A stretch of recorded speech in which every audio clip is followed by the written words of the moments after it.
পারি না, আমার বাড়িঘর কে জ্বালাইছে, আমার সব শেষ করে দিছে।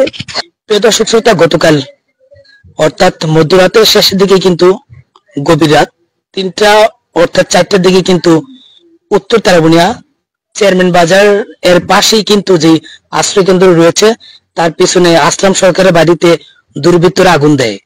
কে বা কারা দিয়েছে এখন পর্যন্ত আমরা সেই সঠিক তথ্য জানার চেষ্টা করব। কারা লাগিয়েছে বা কিভাবে লেগেছে বা আপনারা কিভাবে বুঝতে পারলেন যে এখানে আগুন লেগেছে, এই বিষয়টা যদি একটু দর্শকদের অবগত করতেন। ভাই আমার মায়ের অসুস্থ, আমি ঢাকা গেছিলাম মঙ্গলবারে, আমার স্বামী আমার সন্তানদের নিয়ে সবাই গেছি তালামালা দিয়ে। গেছি ওই মঙ্গলবারে গেছি, আজকে শুনি বাইনা ফোন দিয়ে কয় আপনাকে বাড়িতে জ্বলে গেছে। পরে কি রে বাবা, কি করছে দিয়াবা, কয় বিশ্বাস করেন না, আমাকে বাড়িতে জ্বলে গেছে। তো এই কথা শুনে আমি সিকির বাকুর ভাবতে আছি, ভাইবেন সবাই জাগাইলাম, বাপ মারা জাগাইলাম, শুই না। তো বাইরা গাড়ি ভাড়া করে দিল, পরে আসলাম, আইসা দেখি সব জ্বললে তামা হয়ে গেছে আমার বাড়ি ঘর।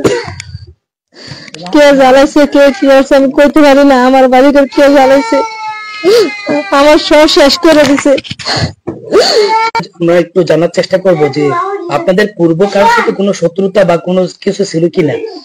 শত্রু তো আছে, কিন্তু কোন শত্রু করছে কিভাবে বলবো ভাই, আমরা তো জানি না কে করছে। শত্রু আছে কিন্তু কে করছে সেটা জানি না। তো এখন পর্যন্ত আপনাদের কি কি ক্ষতি হয়েছে? আমাদের ক্ষতি তো ঘর ছিল, ঘর তো দেখছেন সবই শেষ, আলনা যা আসলে ফ্রিজ টিরিজ যা আসলে সবই জেলে মেলে সব শেষ, কম্বল টম্বল যা আসলে সব শেষ। মানে শীতকালের দিন কিভাবে শুনে বাচ্চাকে নিয়ে, সেটা টাকা পয়সা জমানো আসলে ছেলেটি শেষ হয়েছে, স্বামী দিচ্ছিল স্বামী দিয়ে শেষ হয়ে গেছে, আমার কিছু ছিল সেগুলো জ্বললে ছাই হয়ে গেছে। গতকালকে রাত্রে 3টা সাড়ে 3টার দিকে আসলাম সরকার, আমার মামা, আসলাম সরকারের বাড়িতে কারা বা কে আগুন দিছে ওটা আমরা এখনো ভাবে ওরকম ভাবে বুঝতে পারিনি বা জানতে পারিনি। বাড়িতে যা ছিল, ঘরে ফ্রিজ ছিল, যা যা ছিল সব মানে জ্বলে ছাই হয়ে গেছে। তো আপনারা কিভাবে বুঝতে পারলেন যে এখানে আগুন লেগেছে? যে সময় আগুন উপরে উঠছে, ঘরে যা ছিল জ্বলার পরে তখন মানুষ বুঝতে পারছে, এলাকার মানুষ আসছে, এদিকে কোস্টগার্ড আসছে, সবাই এসে পরে আগুন নিয়ন্ত্রণ করছে।